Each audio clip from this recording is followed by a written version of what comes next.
दोस्तों, readers point में आप सभी का स्वागत है और आज के वीडियो में हम भारत की इत्र राजधानी कहे जाने वाले शहर कन्नौज तथा यहाँ की प्रसिद्ध हस्तियों पर चर्चा करेंगे।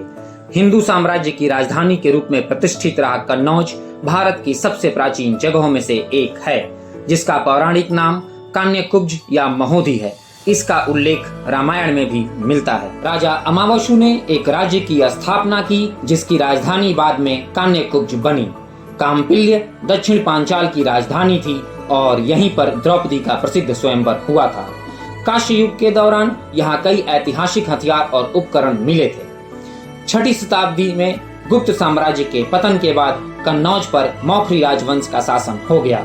इस दौरान कन्नौज का महत्व और समृद्धि बढ़ती रही।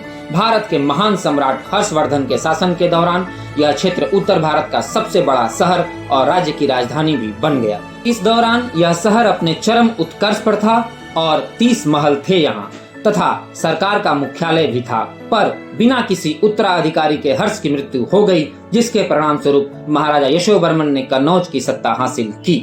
8वीं और 10वीं शताब्दी के बीच कन्नौज 3 शक्तिशाली राजवंशों अर्थात गुर्जर प्रतिहार, पाल्स और राष्ट्रकूट का केंद्र बिंदु बन गया। 3 राजवंशों के संघर्ष को कई इतिहासकारों ने त्रिपक्षीय संघर्ष कहा, जिसमें अंततः गुर्जर प्रतिहार शहर पर कब्जा करने में सफल रहे। 11वीं शताब्दी के आरंभ में मुसलमानों के आक्रमण के कारण यह नगर काफी विनष्ट हुआ। गजनी के सुल्तान अत्याचारी महमूद ने 1018 में कन्नौज पर कब्जा कर लिया।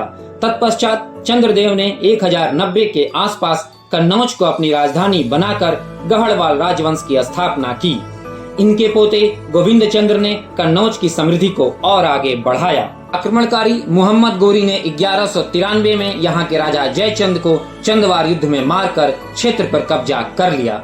अलबरूनी ने अन्य भारतीय शहरों की दूरी को समझाने के लिए कन्नौज को प्रमुख भौगोलिक बिंदु के रूप में संदर्भित किया है, पर इल्तुतमिश की विजय के साथ ही कन्नौज का गौरव समाप्त हो गया।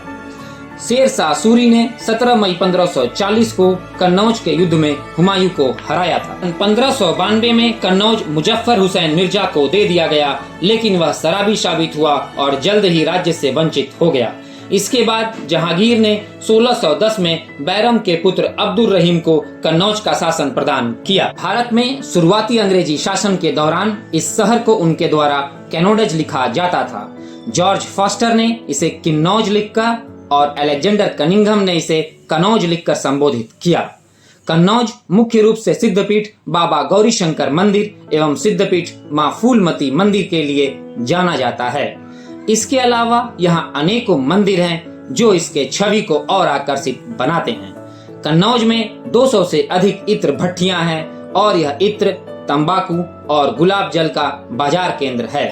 कन्नौज और उसके आसपास बोली जाने वाली भाषा को कन्नौजी या कनौजी भाषा कहते हैं। दोस्तों, कन्नौज के राजा जयचंद और उनकी पुत्री संयोगिता की कहानी जाने बिना यहाँ का इतिहास पूरा नहीं होता।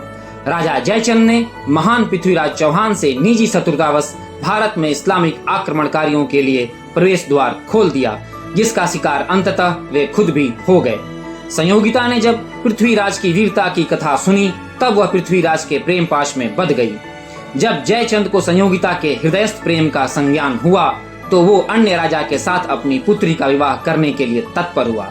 इसके बाद जयचंद ने अश्वमेध यज्ञ का आयोजन किया और यज्ञ के अंत में संयोगिता के स्वयंवर की घोषणा भी कर दी। स्वयंवर के अवसर पर उसने पृथ्वीराज को छोड़ सभी राजाओं को निमंत्रण दिया। इतना अपमान पर भी जयचंद संतुष्ट नहीं हुआ और उसने लोहे से पृथ्वीराज की मूर्ति बनवाकर द्वारपाल के स्थान पर प्रस्थापित कर दी।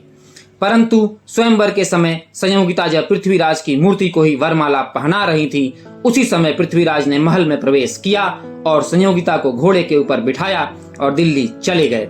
इस प्रकार पृथ्वीराज ने संयोगिता के साथ गंधर्व विवाह कर उन्हें महारानी बनाया। आइए अब जानते हैं यहाँ की वर्तमान प्रसिद्ध हस्तियों के बारे में। Number 1, T N. चतुर्वेदी। भारतीय प्रशासनिक सेवा के वरिष्ठ अधिकारी रहे त्रिलोकीनाथ चतुर्वेदी का जन्म 18 जनवरी 1928 को कन्नौज जिले के तिरवा गांव में हुआ। इन्होंने प्रारंभिक शिक्षा गांव के स्कूल से ली। तत्पश्चात इलाहाबाद विश्वविद्यालय से एमए और एलएलबी की डिग्री प्राप्त की। इन्हें अर्थशास्त्र और राजनीति विज्ञान के लिए विश्वविद्यालय स्वर्ण पदक प्रदान किया गया। ये प्रांतीय सिविल सेवा PCS परीक्षा में बैठे और पूरे देश में प्रथम स्थान पर रहे। वर्ष 1950 में भारतीय संविधान लागू होने के बाद इन्हें IAS के पहले बैच में शामिल किया गया। ये वर्ष 1984 से 1990 तक भारत के नियंत्रक एवं महालेखा परीक्षक CAG के पद पर भी रह चुके हैं। 21 अगस्त 2002 को इन्हें कर्नाटक प्रांत का राज्यपाल नियुक्त किया गया। कुछ वक्त के लिए इन्हें केरल के राज्यपाल का अतिरिक्त दायित्व भी दिया गया। वर्ष 1990 में इन्हें भारत सरकार ने पद्म भूषण से सम्मानित किया। नंबर 2, मालिनी अवस्थी। भारतीय लोक गायिका मालिनी अवस्थी का जन्म 11 फरवरी 1967 को कन्नौज में हुआ। ये भारत खंडे विश्वविद्यालय लखनऊ से हिंदुस्तानी शास्त्रीय संगीत में स्नातकोत्तर और स्वर्ण पदक विजेता हैं। ये भोजपुरी, अवधी, हिंदी में गाती हैं तथा ठुमरी और कजरी भी प्रस्तुत करती हैं। ये कई अंतर्राष्ट्रीय समारोहों में भाग ले चुकी हैं। भारत सरकार ने इन्हें वर्ष 2016 में पद्मश्री से सम्मानित किया। नंबर 3, कमलेश कुमारी यादव। केंद्रीय रिजर्व पुलिस बल CRPF की कांस्टेबल कमलेश कुमारी का जन्म 1969 में किन्नौज के सिकंदरपुर में हुआ। 13 दिसंबर 2001 को सुबह लगभग 12 बजे भारतीय संसद पर हुए आतंकवादी घटना के दौरान वह संसद के गेट नंबर 11 पर तैनात थीं और अवैध रूप से घुसती हुई एम्बेसडर कार को देखकर इन्हें शक हुआ और वह बिना डरे दौड़कर गेट बंद करने के लिए विजय चौक फाटक की ओर भागी और इसी दौरान इन्हें 11 गोलियां लगीं और वे वहीं पर शहीद हो गईं। ये मरणोपरांत भारत सरकार द्वारा अशोक चक्र से सम्मानित होने वाली भारत की पहली महिला आरक्षी बनी। Number 4, Manu Paul. महिला अंतर्राष्ट्रीय लॉन गेंदबाज मनु पॉल का जन्म किन्नौज जिले के छिबरामऊ में हुआ। इन्होंने वर्ष 2011 में भारत के 34वें राष्ट्रीय खेलों में लॉन बॉल्स में स्वर्ण पदक जीता। 2019 में इन्होंने मलेशियाई ओपन ट्रिपल्स में लॉन बॉल्स खेल में स्वर्ण पदक जीता। इन्होंने कॉमनवेल्थ गेम्स में भी भाग लिया है। वर्ष 2016 में यूपी सरकार ने इन्हें यश भारती पुरस्कार से सम्मानित किया। नंबर 5, आदेश गुप्ता। भारतीय राजनीतिज्ञ आदेश कुमार गुप्ता का जन्म 29 जनवरी 1969 को कन्नौज के गुरसहायगंज में हुआ। इन्होंने वर्ष 1987 में ABVP के सदस्य के रूप में अपना कैरियर शुरू किया। इन्होंने राम जन्मभूमि आंदोलन में सक्रिय रूप से भाग लिया और छात्रों को इसके समर्थन के लिए प्रेरित किया। ये वर्ष 2017 में दिल्ली नगर निगम चुनाव जीते तथा वर्ष 2018 में NDMC के मेयर भी बने। इन्होंने 2 जून 2020 को दिल्ली भाजपा का अध्यक्ष पदभार भी संभाला। Number 6, RBS Verma. भारतीय शिक्षाविद और राजनीतिज्ञ RBS वर्मा भी यहीं के रहने वाले हैं। इन्होंने केमिस्ट्री से MSc और PhD की डिग्री हासिल की। ये 2 बार 1977 और 1990 में MLA चुने गए।